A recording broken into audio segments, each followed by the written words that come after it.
What is happening, everybody, man? I'm excited for today's call. Being able to make the kind of the brand shift over from kind of the honey badger Q&A type conversation, now really more focused on kind of the one big fire and the one big fire story, which we'll share in just a minute. But one thing I do want to hit before we jump into today's absolutely fire episode is just kind of chat about one of the things that we have coming up in, what are we, about 6 weeks out now, 7 weeks out now. So, hitting that stretch as we hit agent to CEO Cleveland. And I'm really, really excited. The agent to CEO process was something that we put together back in 2019, something we were going to run with. Obviously, the challenges with pandemic, we did a live take on it then. And then, really just being able to obviously come to Cleveland 2 years ago, and then now back to Cleveland again with the agent to CEO process. And I'm really excited because of us just up there from a teaching standpoint. It's a really a tremendous value add with not only the three of us. We've got some incredible leaders in the industry that are going to be able to be there and help us, all really dive in, and really the whole understanding of what agent to CEO really is. And it's, first and foremost, a mindset shift from, as most agents move out of the employed life into the self-employed life and never make that next jump, right? That next jump from self-employed to true business owner, and thinking like a business owner, and what we have to have in place, and understanding, the what, the who, and the how, and everything that comes with, running small business, and really being able to think like a business owner. So super excited for that. You guys, we can head, you guys can go over to agent to CEO CLE.com. All the information and everything is there to be able to get your tickets and join us in Cleveland in about 6-7 weeks, but also a heck of an event that we have piggybacked on top of that, Al, with your Rock and Rescue event. Yeah, I mean, as you were kind of setting up the whole agent to CEO, they're really, the timing of this course couldn't be better at the moment. In fact, well, I guess it could be coming before the August 17th changeover. But what just today alone, I've gotten 2 calls from team leaders. These are super smart, great leaders who still feel uncertain about how to lead their group, their team moving forward. And there's no better place. You're the 2 top people in the nation, the 2 top people that Inman want interviews with, that want on their stage, who are going to be on their stage teaching what this next chapter is going to look like for us in real estate. Kendall Bonner and Leo Pareja. They're going to be they're going to be there in person, answering questions, sharing how they've led organizations, multiple organizations, into the 7 figures, and in Leo's case, 8 figures. And you're going to be shoulder to shoulder with them in a very intimate, awesome, great, almost a mastermind type of environment. I wouldn't call it a mastermind, but absolutely get there. And of course, we got the Gary LeVox concert to follow, which is going to be fire. Can't wait. Going to be amazing. So speaking of Leo and Kendall, Al really wanted to let's jump right into this, right? The first thing that we really want to touch on, and I know it was something that you were sharing with all of us, with all your leaders, with as many agents as possible. You posted it all over social, but really, BAMCO and eXp, CEO conversation. If you can kind of, what compelled you to send it, and then, kind of diving into it, kind of takeaways from that conversation. Yeah, I mean, it started out, the drama kind of started drumming up, and it's actually, when you look at it, kind of in hindsight, it's a good thing that everything came out the way it did. Ricky Carruth put up a post which he had taken down because Leo asked him to take it down, and Ricky didn't think it was a big deal. Ricky's a great content creator. He was sharing a conversation he had with Leo that we're going to be putting it out there in the public that eXp is no longer doing broker to broker compensation. Now, that doesn't mean that we're not allowing buyer's agents to collect, from the seller directly as a concession. But that's what people drew in their mind, because everyone's reality is their reality. It's just that, and I think the biggest thing this week or this past week that's happened is people are having some serious mindset changes. That's what's going to take place right now. It has to be a mindset change in how we look forward to it. And I mean, I'll just be transparent. I wasn't even seeing it the correct way until I really started opening up my mind and saying, okay, I need to think about this whole thing differently. Because we were talking before that we started the podcast, John, is that we've been in this business over 20 years. I'm 26 years. Jay, you might be 26, 27 years. John, 28 years. And man, you might, maybe you're older than me. I might be. But the truth of it is this had to happen. This had to happen.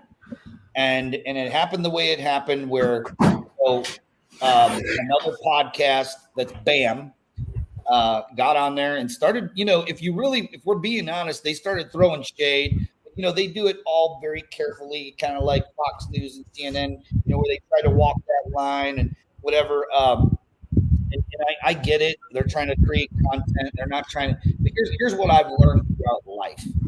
If Clickbait. you try to make everyone happy, you're going to make nobody happy. You need to take a stand. And when I listen to Leo kind of get on there, it's funny how Byron's tune changed when Leo literally was on the phone with him, and in 90 minutes he was live. When he heard about how that previous episode went, when they were basically saying, oh, well, eXp is doing all this and they don't have to do this. The settlement says that you can do broker to broker and all this other stuff. When you dig in deeper, you're going to see that, the people that are saying that, they didn't write a check for 20 million, 50 million, $100 million. Okay. Write a check that size and then come back and tell me how you're going to practice.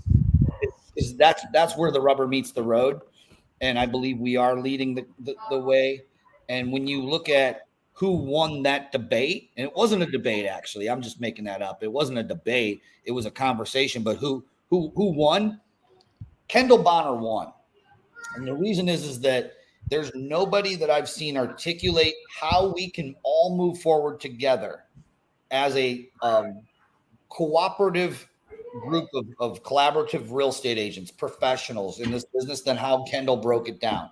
And it's on, I guess we can put the link into the comments for people. I'm happy to do it. I just don't know if I post here, John, how many different venues it's going to go out to, but I'm happy to post the link. Yeah, throw it in there. I think it'd be really good for you to share. I know you posted all over your social. Cuz, what was your take on that conversation? I mean, I think the biggest takeaway was and Al's right. Kendall crushed it, and given a lot more context around the way we're going to be doing business. I think, surface level, I think both Ricky's post, was to get attention, and I don't know this BAM. I obviously have a huge following. I just haven't ever tuned in, I guess. But they probably took an early stance to benefit from that clickbait, and ultimately, this is the way every company should be reacting. And I think the response just tells me that real estate agents are not clear and do not know what's coming for the most part. There's just a lot of people that aren't educating themselves as to what's coming. And so, it was, to me, I was like, how did this become something? Like, how do we just now, right before this is about to go down, how do we not know that this is how companies need to start thinking? And I guess it might have a little bit to do with, some of these MLSs are, and this is the part I don't necessarily understand. Al, you talked about this in Cleveland last week, is some of these MLSs are, oh, wait, we're going to have a checkbox. We'll allow concessions, won't allow concessions, a yes or no checkbox. So you check that box if they're willing to, which any offer can have, any concessions in it. Anybody can make any offer they want. So that doesn't change anything, but it's a way to put it in there. And some MLSs may do that, but the position that we're taking is that we're not sharing commissions. That will be negotiated in the contract between the seller and the buyer's agent. So it's not, to me, it's not news. This is what we've known that was coming. But certainly I think it was interpreted in a different way just because of the way the post was made. So yeah, but I thought they did a great job of backpedaling. BAM did, and giving a lot of props to eXp for doing the right thing and crowdsourcing, sharing all of our forms that we've created to help anybody who wants to take advantage of that or to glean off, come up with their own version or whatever. But that, I thought that was, it put eXp in a good light. I thought Leo did a fantastic job as usual. Yeah, I think we're just way ahead of other companies in terms of teaching how business is going to be. Yeah.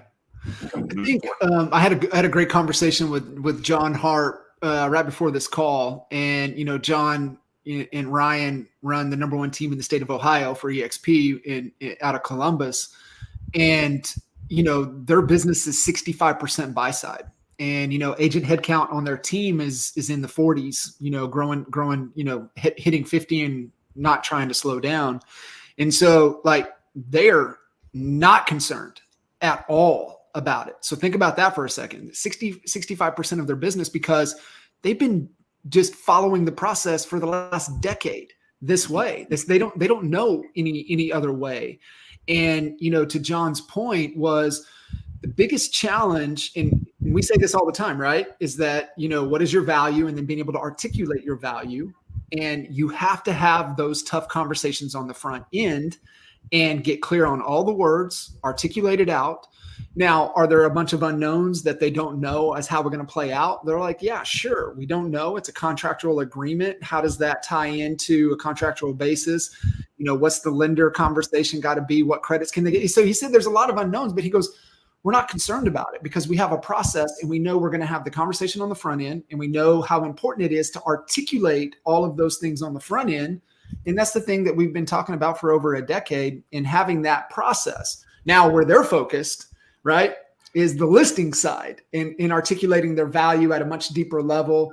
And it's just really cool at the pre-listing stuff, the listing deliverables, and the things that they've focused on. So it's just really interesting, to see that dynamic, because they're like, hey, we've been doing this for a decade. We just want to focus on making sure we're articulating the things that we need to articulate. We don't get any confusion in the words. We know what the words mean. We're all speaking the same language, but we're going all in on the listing side now, because we know that's the growth opportunity for our business, is to go get more listings, because we got the buyers. We know how to do the buy side. So it's just really cool to be able to see that. And it goes back to, to the point just a second ago, it's all mindset, right? It's just that mindset shift, and just kind of how you choose to perceive and see the opportunity. Well, I want to ask you guys a question, and it's obviously to make a point, but a lot of people out there might be looking for the magic bullet, or the answer to there's fear and doubt in the air right now, and they're looking for what's the answer that can cure that. But I want to answer that with a question, because we've preached it for years. We've read it in many books, that are we asking the right question? I want to ask you guys a question, and this is something that I have to give credit to one of our state brokers. When I was listening on the meeting last week, or excuse me, not the meeting last week, this week they did a Q&A on this, and he said, what would, if you really had to get excited, gun to head, you need to get excited about this, John. You need to get excited about this, Jay. What would it need to look like for you to actually get excited about this particular situation? What would it need to look like for you to get excited about it? Well, it's funny you say that. It's a great question. I am excited about it, especially if I was selling. In fact, it makes me want to sell, because what always has given me confidence is skills. And you keep hearing this over and over. People are saying you're going to have to level up your skill set. We've been saying it. We've been saying it forever.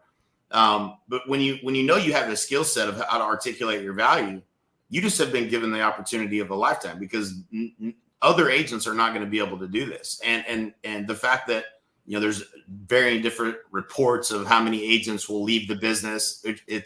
I feel like that's probably likely to happen, as it should.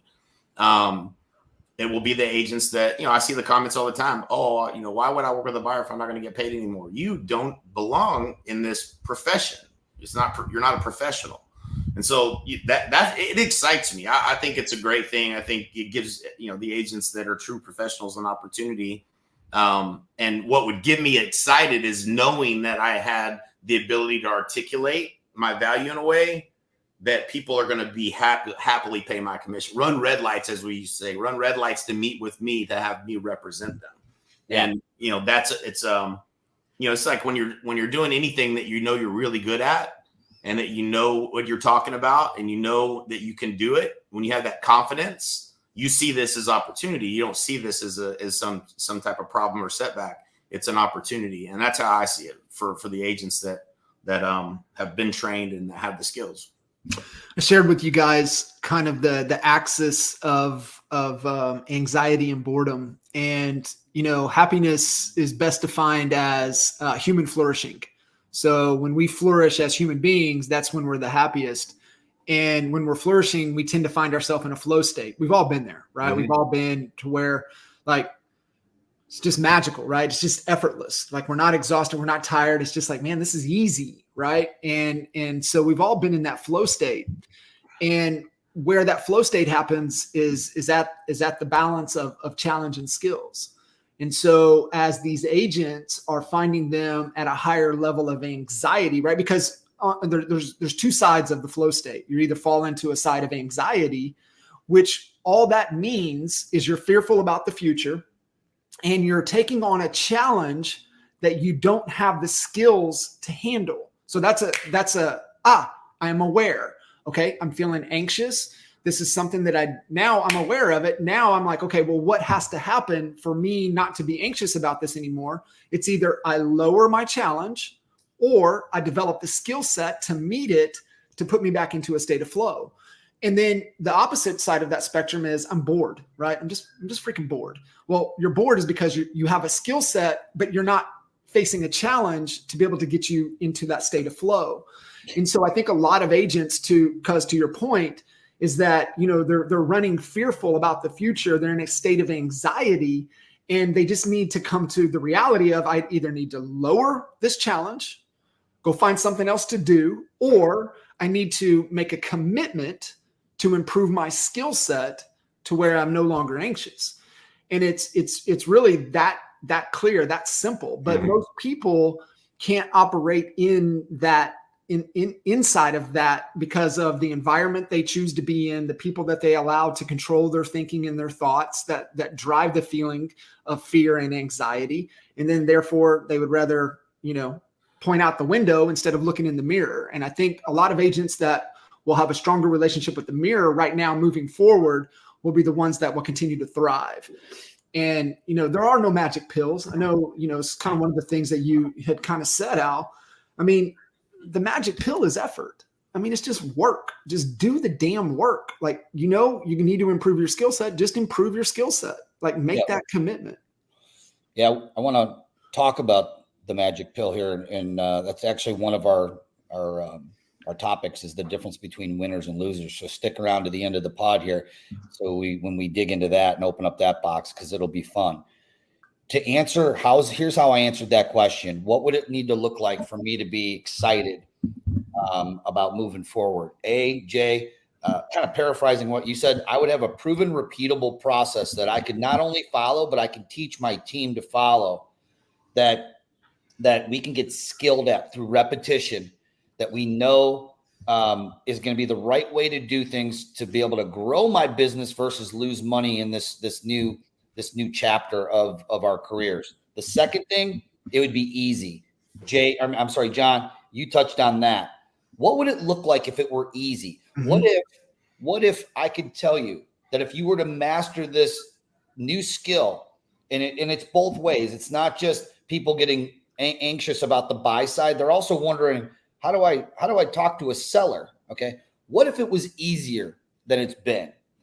And in order for you to wrap your mind around it, you have to change your thinking I had to change my thinking. The first time I heard someone say there's an MLS that is no longer, it's not going to allow you to put a certain dollar figure like X% or flat fee or whatever in as a concession. It's just a yes or no box. Either yes, they're open to concessions, or no, they're not. In my mind, I thought that's dumb. Why would you do that? Why wouldn't you? And the reason I thought it was dumb was because my mind for the last 26, almost 27 years, I've been doing it one way. It's the way that I was taught. In fact, it's not just the way I was taught. We had to offer it. Like, it was a rule. We couldn't be a member of the MLS without offering compensation in the MLS. We have to stop thinking that way. This is a completely new era. And then when I started really thinking about it, and this was something that Kendall, we put Kendall's presentation. I highly recommend every single person that has a real estate license. If you expect to operate at a high level, you need to watch that. We put it into the comments. And damn, I lost track of where I was going with. Oh, Kendall had said this, is that everything's negotiable. Okay. Everything, you said it earlier, Jay, everything's negotiable. If every buyer's agent, we know this for fact, every buyer's agent, if they want to be paid, that brings you an offer and they're representing a buyer after August 17th, they're going to have to get paid. To get paid, they're going to have a buyer's agency or a buyer's agreement signed with that buyer with a pre-negotiated fee.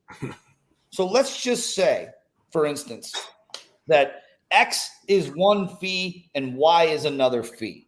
Okay. We'll play we'll play into the safe zone here. Okay. And this buyer negotiated X fee. The buyer's agent negotiated an X fee, percent fee. And you told the seller Y fee. You should offer Y fee. And that Y fee is a higher amount than what the buyer's agent negotiated. We just kind of pinned our seller into a higher concession than they needed to offer. It took me a minute to get my mind around that. Everything's negotiable. Mm-hmm. An easier way to do it, going back to how I get excited, what if it was easier for a listing agent? Just negotiate your fee and make sure that with your skills, you are getting that seller prepared and understand that they're going to need to make a concession 9 out of 10 times on 9 out of 10 offers, maybe even 10 out of 10 offers. The buyers are going to be asking you for a concession. So just get ready. And that concession could be one apple, 2 apples, up to 6 apples. We don't know where it's going to come at. All we're asking is be prepared. There's probably going to be a negotiation on that. And that's what you're paying me to do, is to negotiate the best sale. But there's going to be a concession. And I think that's just the easiest way to let it open up to a negotiation. And now you're only negotiating your own fee as a listing agent. Buyer's agent, you're going to need to negotiate your fee. And you're going to need to get skilled at that. And it's not that hard. That's the good news. I can tell you guys all this. We've been doing this since CHBA. When you guys wrote that course, I brought all of my brokerage, all of my agents through that course. 2011, I want to say. Yep. 2011. Mm-hmm. By 2012, less than a year later, my staff was fully skilled on how to not only present their value, but also, work with a buyer at their fee, not what was just being offered in the MLS. So we've been practicing this for over a decade. It's not difficult, but you do need to make a mindset shift if you want to keep up. For sure. I think one last thing, understand, business is just offers minus no's equals yeses. And when you look at your offer to buyers, to sellers, it has to solve a problem, right? Sellers have a problem, buyers have a problem. And in the reality, they also have a desire. Well, do you want to be a painkiller, or do you want to be in the vitamin business or the painkiller business? I can tell you which one pays more and which one pays more often. And so find out their pain points, and your offer needs to solve that, right? That's it. They want a result. They want that thing to go away. That's why I think that perfect opportunity right now is motivated sellers. They have a pain point. Our offer needs to be a result to remove that pain point.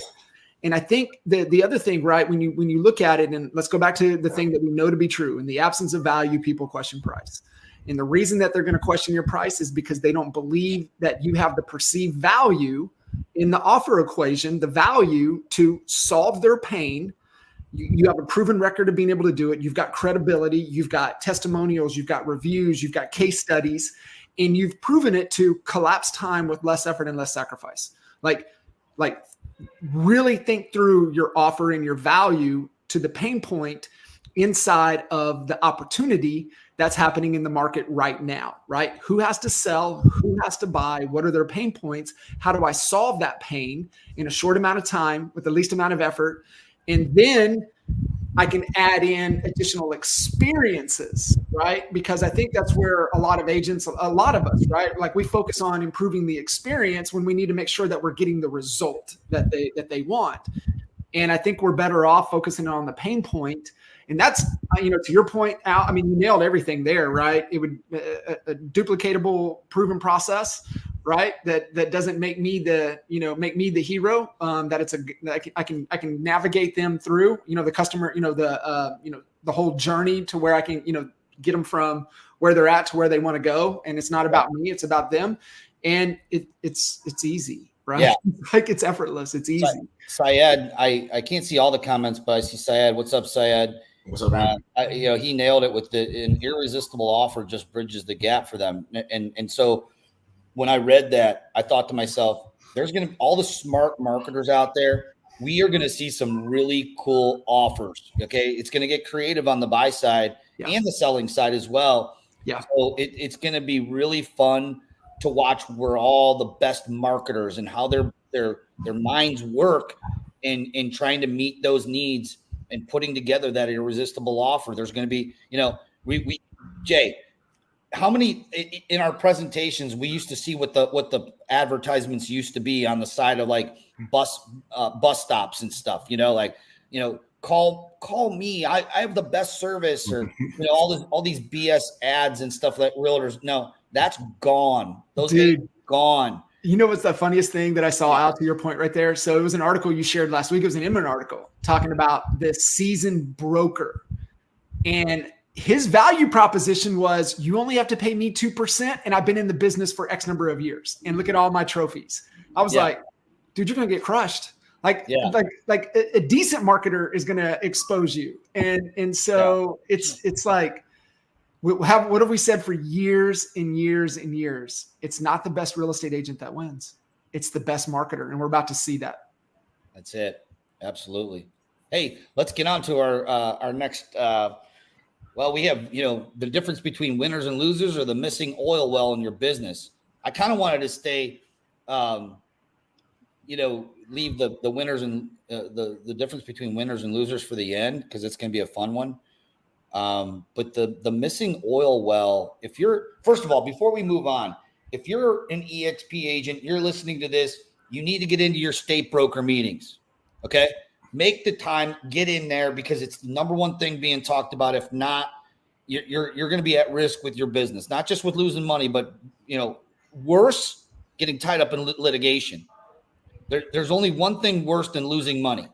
It's losing money and getting tied up in litigation. Trust me. It ruins your week quickly. So get into the meeting. And if you're not with eXp, get into your broker's meetings. And if your broker sucks and he or she's not sharing with, a clear, proven process on how to navigate through this next 12 months while we're making a shift, then we need to have a conversation. But I'll digress. Let's talk about the missing oil well. Jay, you were the one that kind of like shared that the whole idea of oil wells. Explain what we're talking about. We're not talking about pumping liquid gold from under the U.S. Right. Baby drill. Baby drill. It was kind of really a modification to Jay Abraham's multiple pillars and building a Parthenon around your business. And we saw this. It was super relevant when John and I went to his event in 2005, 2006. We were coming out of that. We went into the downturn in the marketplace, and there was a lot of agents that had all they did was REO, right? That was their one pillar. It was their one oil well, right? And then that dried up. That dried up in I think they stopped doing the foreclosures for a while, and all that was building up.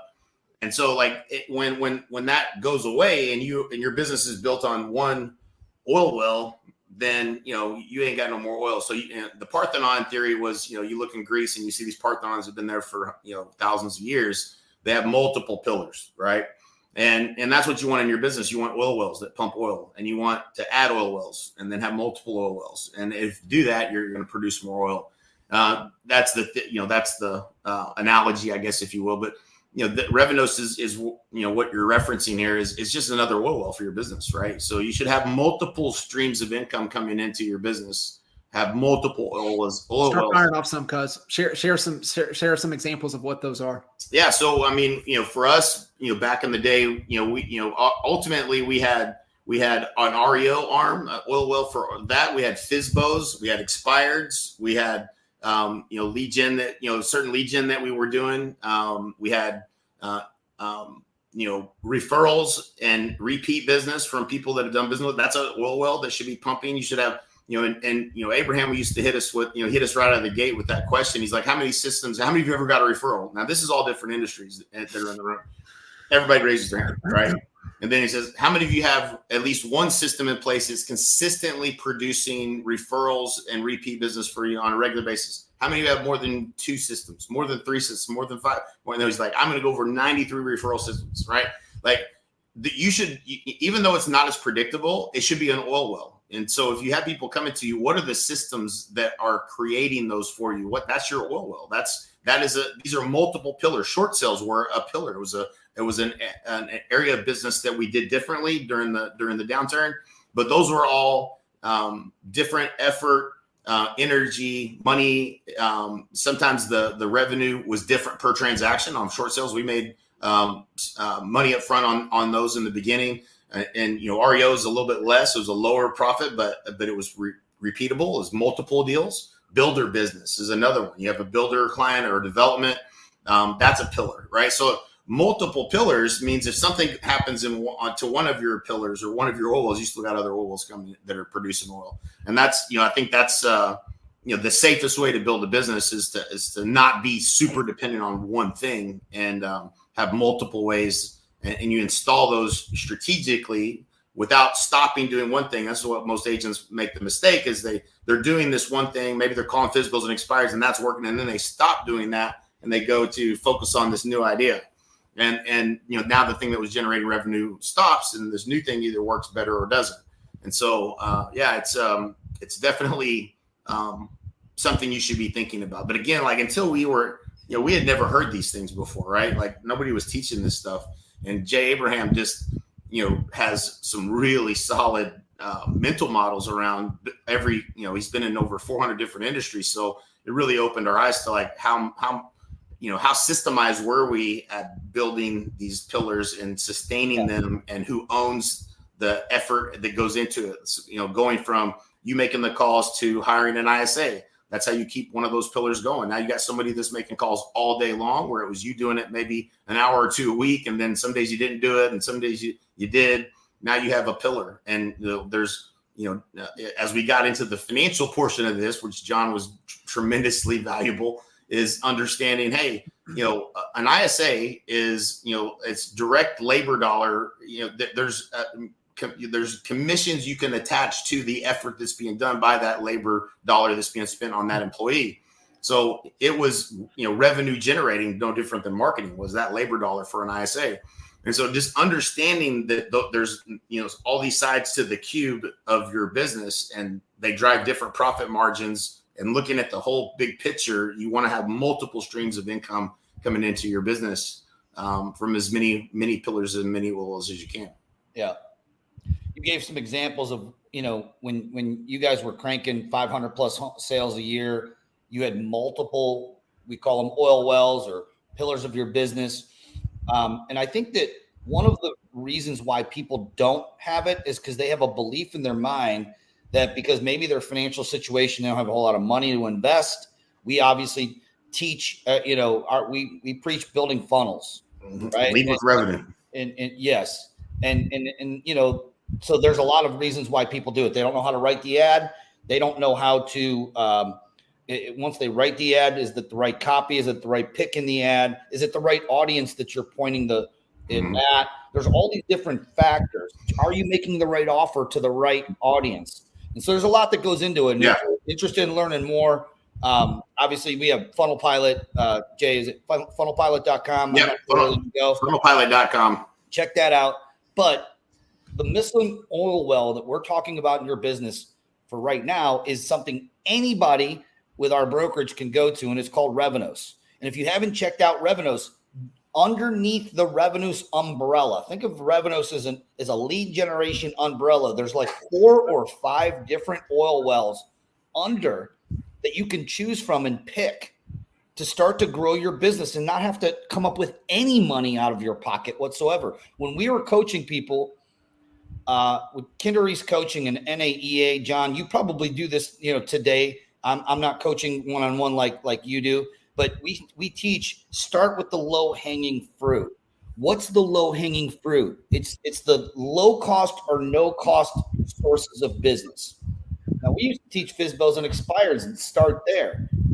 And if those are, the reality in your market, then that should be one of your oil wells. But with the Revenues program, all you have to do is get in there, get certified, and choose which oil well that you want to start inserting. I would not choose 4, choose 1. Choose one that you feel, it would be the easiest to implement up and running. Veronica Figueroa, the FIG team, she's got so many different oil wells. She broke down the one from Revenues that's given her over 200 listing opportunities. And that's just the listings that are about to hit the market.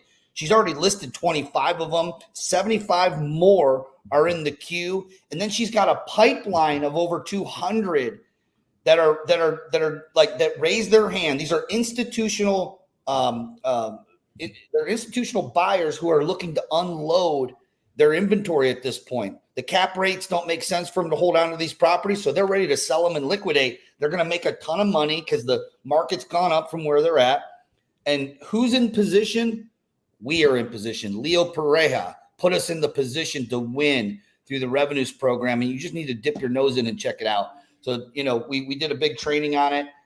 Maybe I'll post the link or whatever, but just go in, and if you want to learn more about it, call John, call myself, call Jay, just DM us, and we'll get you more information if you're not an eXp agent and how you can start growing your business through Revenues. You got to partner with us, but once you do, I guarantee that we're going to be able to add some oil wells to your business model. Love it. Yep. Absolutely love it. How about our next one? Oh, Wes Dorsey's asking for the link. Man, I'll get you that link. Wes, DM me and just remind me to get you the link. And I'll send that over to you, bud. All right, winners and losers. Boy, we could spend an hour just on the topic right here. Winners and losers. I'll set it up like this, Jay. One of the things that you had said is that if we were to coach you, or if you were to partner with us at eXp, that we aren't in the business, nor can we turn losers into winners. But what did you say? We can help winners win bigger and faster. We can help winners win bigger and faster. And I was listening to a killer podcast. I'm part of a what would you call it? I guess it's a overall fitness coaching program called Suprahuman. Not like superhuman, but suprahuman. And I was listening to him, and he was talking about it. And what would you guys say the biggest difference between winners and losers would be? I mean, it chapter 1 of this book always seems to start the same way. I mean, it's mindset. It starts with mindset. Like you have to believe that you could be better. I mean, you have to know that you could be better. You have to have that awareness that you could be better and the desire to want to be better. And I think that's the biggest difference between a winner and a loser. Absolutely. I think it's the mindset. I think, for me, I always kind of default back to Kobe, right? And Kobe would talk about like, I want to take the shot, right? I want to take the last shot every time. He goes, I don't care if I make it or if I don't, because I'm going to learn either way. Mm-hmm. And if I make it, great. It worked. Cool. All right. Awesome. We got the win. On to the next. If it didn't, then what did I learn? How can I make the adjustment? How can I improve? And how can I get better? So to me, it's a desire to be better every day, to be a constant learner. What am I learning? What am I learning? What's going on in this situation? How can I, make adjustments? How can I continue to improve? And just that I'm coachable, Gene. I'm 100% responsible. Al, to your 100-0, extreme ownership. And, am I focused on what's within my control? But I think it's also, it comes back to the desire. I listened to the podcast Prime was on with Ed Milet. I think it was probably last year. And, Prime's amazing, right? And being able to, a couple key things that stood out in there for me. One was, and I think this comes down to desire. So the mindset shift that I have a desire to be better, but he gave a reference of, in the question that he always asks the recruits, and he'll ask them, he'll say, what are you chasing? What are you chasing? And his reference is, the dog tracks have the rabbit that goes, and the dogs chase the rabbit, and they're always in pursuit of it, right? They might not ever quite catch it, but they're always chasing it. And that's chasing them and it's pushing them to be faster and faster and faster. And so that's the question he asks his recruits. And he wants to know what they're chasing. And he said, I'll stay away from the athletes that aren't chasing anything. But I'm looking for the athletes that are hungry, that are in constant pursuit of something. What is that rabbit that you're chasing? And for me, winners are chasing something. And they're doing everything that they possibly can to be the best versions of themselves. And so it's all mindset. And then I think willing to make a commitment to do the work, and not become an armchair quarterback. That's just like looking out the window. It's the whole, man in the arena, right? Are you in the arena or are you up in the stands? Where are you at? And I think there's a lot of people that have a desire. They're just not willing to do the work. That's required. The new armchair quarterback is the keyboard cowboy. Oh boy. Today, right? So I, in making notes and getting ready for this podcast and just really thinking about the difference between winners and losers is, it really, you guys are spot on correct. It's mindset, but specifically it's about focus. Winners focus on where they're going, mm-hmm. and losers focus on what they're going through. Mm-hmm. I want you to hear me here. Okay. Everyone's going through it. Everyone's going through the exact same thing that's in the real estate business right now. The biggest difference between winners and losers is that the losers are going to keep bitching about what they're going through, and it should have been handled differently, and NAR should have fought harder. And listen, I agree with all those things, but I'm not focusing on them. I'm focusing on where we're going. I'm looking 3 months out, 6 months out, 18 months out. I feel as leaders, we have a responsibility to lead with the right focus. If you're a leader and you're choosing to focus, and listen, if you're an influencer, whatever comes out your mouth, it could be, your people are going to listen to something that's positive or negative. You're going to lead them in the direction of winning or losing. And if you're focused on what should have happened, all this other stuff, you're going to be leading people down the loser path. Listen, if it was easy, everyone would be rich and ripped. Everyone would have a six-pack and they'd be ripped and have more money than they want if it was easy. But it's not easy.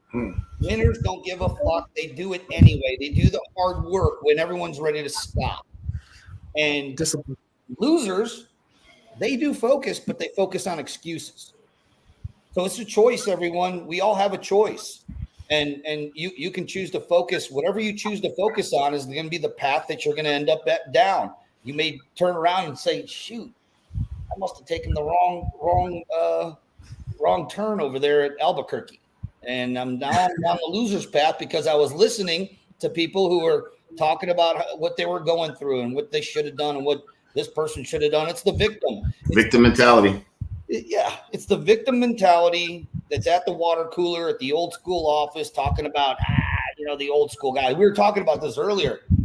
The new agents, you have such a huge advantage over the old dinosaurs. And I mean, I guess I could throw ourselves into that category, but luckily we have a better mindset than the old dinosaurs. But like it's the older people right now that just refuse to think about how moving forward different. They refuse to change their focus on where we're going versus what we're going through. And if you're new in this business, you got a big opportunity, man. Huge opportunity to get ahead of the gang. It's going to be even easier to get ahead of the herd at this point. Yeah, you're spot on there, brother. And the big thing that I've seen in ourselves and over the years is those of us that adopt useful mental models, right? Always asking ourselves where we're wrong, where we could be better, where's the constraint, how we can go through. So it does come down to mindset. It comes down to thinking and thinking accurately. I've shared, my number 2 book recommendation is Outwitting the Devil. And it's all about accurate thought, right? When Napoleon Hill wrote The Laws of Success before he wrote Think and Grow Rich, he talks about in the laws of success, the most important law of success is accurate thought. And then the whole fascinating story, whatever you believe about Napoleon Hill and his wife and everything, but the whole story, because he was a great storyteller, the whole story with Outwitting the Devil was accurate thought. The whole book is about accurate thought. And so the way to get out of the drift, where I believe he says 97, I think 99.9% of the human population is in a state of drift, which is controlled by the devil, which is in a state of fear through financial or through health, are the primary top 2 fears. And the only way out of that is accurate thought. So having a framework of how to think and think accurately. And then, knowing, like you said, Al, knowing where you're at and where you want to go, not living in a circular world, but moving from point A to point B. And that's the only way you get anywhere you're at to where you want to go. It's uphill, right? Everything in life is uphill. Mm-hmm. And the only way you get uphill is with intent. You have to be intentional to go uphill, but you've got to have a framework, a mental model. But to your point, what you were saying is that you have to be disciplined. And discipline, Mike Tyson says it best, right? It's just doing the things you have to do when you absolutely don't want to do it. And that's the trait that I've seen time and time again over the last 12, 13 years of one-on-one coaching, is that those that are the most disciplined, meaning getting up, doing the shit that they don't want to do when they almost don't even have to do it, but they still get up and do it anyways. Ooh, you just nailed it, John. Yeah, it's absolutely key. Not only when they don't want to do it, but when they don't have to do it. Mm-hmm. That's huge. I found this book, and I grabbed it because you were talking about outwitting the devil, but a lot of it, this is all happening between our ears. What to say when you're talking to yourself? We touched on this a little bit ways back. Is that golf, tennis, those are just 2 sports that I love playing, and they're both so 90% mental. And how do you talk to yourself? How do you talk to yourself in real estate? When you're going on a listing appointment, are you telling yourself that you're going to nail this and like that you are the best option for this client? And are you that confident going into that buyer appointment that they need you? They need your guidance. They need your expert advice in navigating this huge thing. Is that how you're going, with confidence, or are you going into it with fear? How are you talking to yourself up here? What are you telling yourself? I'm the worst. I'm the worst at this because I beat myself up more than anyone's ever beat me up. Mm-hmm. It comes from when I'm looking in the mirror and I'm trying to straighten my own ass out. We need that sometimes, but not all the time. You have to focus on the good, that positive talk. Like, I'm playing tennis, and I used to. This is no bullshit. When I was playing tennis, I played tennis against some really good players, and they kind of like a golf handicap. The way that works with tennis is you're rated by the USTA. Like, you could be a 2.5, 3.0, 3.5, all the way up to, pro is like 5 and up, right? And so I was a 4-0, and sometimes I play better players than me. And I would have to tell myself, hit this serve like a 5-0 would hit it, not like a 4-0 would hit it. Hit the serve like a 5-0. If you were a 5-0, how would you hit the serve? How would you return the serve? You have to think differently. You have to think like the 5-0. Or in golf, how would I hit this ball like a scratch golfer? Mm-hmm. How would I approach this next shot? Like that self-talk is so important. And especially right now, more than any time, I think, we're going through a rite of passage right now. We talked about it, I think, last week. Everyone that makes it through will be able to look back and say, yep, I got my rite of passage here. Mm-hmm. We went through it. This will be like our second rite of passage, guys. We went through 08, 09. And so maybe that's why we're so, we lost it all a couple times. And maybe that's why we're not fearful, because we know that it's going to be okay, but we have to have that right mindset. And I hope that everybody does. You're either going to be an AFA, an average frustrated agent trying to figure it out and bitching about, NAR should have fought harder, or you're going to have a honey badger mindset, a winner's mindset. And that's what we're about here. So, the struggle is the way. What's that? Struggle is the way. Struggle is the way. Yeah. Real quick, I'll tell you before we finish up here. I had a call with a guy yesterday. Just a baller, dude. The dude's 18 months in the business, did 60-something transactions, and I asked him to kind of lay out his vision for what he was want. He had a vision for what he wanted to get, where he wanted to get to with his business. Again, to John's point earlier, that he had something he was chasing. But he had this awareness that, as he was describing how he thought he was going to get there, that he knew he was going to learn some lessons, and that he's probably wrong in some of the things that he's thinking, right? Like he just had an awareness that I'm probably, this is probably not going to be exactly how it's going to go. And I'm probably going to learn some stuff along the way, but he knew he was going to get to where he was trying to go. What he's going to have to learn along the way and pivot and change and do whatever and maneuver around, he knows that that's coming. He knows that the struggle is the way. That's the process. And I think you have to have that mindset that, it's, and I watch it with, Riggs, and he had a personal coach in basketball when we were in Puerto Rico this year. And, when Riggs would have to do some drill he had never done before, he would struggle with it and he would get pissed off, and he'd get pissed off at himself because he couldn't do it. And over and over and over and over, okay, he has to hear, it's going to suck first. You're going to be bad before you'll ever be good. It's going to be hard before it's going to be easy, but it always gets easier. And, you see that in a kid, and you hope that they would have the right mindset, but they need to hear it all the time too. And you need to hear it all the time. Hey, maybe it didn't go just like you thought it was going to go. Maybe you visualize, I know in golf happens to me all the time. The best thing you can have is a short memory, I think I'm going to hit this ball straight, visualize the whole thing. I'll shank one off to the left and be like, okay, that didn't go how I thought it was going to go.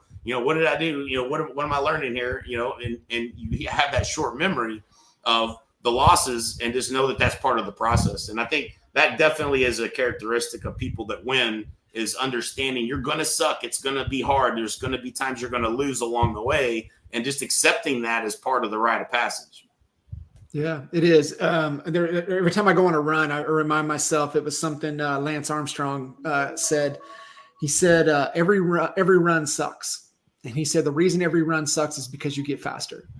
And as you get faster and you get better, it gets harder and harder. And that's what it's supposed to feel like. So it's always a great reminder, right? That, it's supposed to feel like this. If it was easy, that doesn't mean we're not doing anything. And for those of you guys listening in as we wrap up here, if you're struggling, it was one of my favorite passages out of one of our top business book recommendations, The Hard Thing About Hard Things. And Horowitz's mentor told him, the only time you don't have a move is when you give up. If you stay in the fight and you keep pushing, there's always a move. You just might not be able to see it just yet, but just know there's a move, and there's a move coming. And so for those of you, listening in, like, you might not feel like there's a move, but I promise you there is one. And where I could tell you that starts is by reaching out to somebody that can give you some perspective. Reach out to us, reach out to a mentor, reach out to somebody that you trust.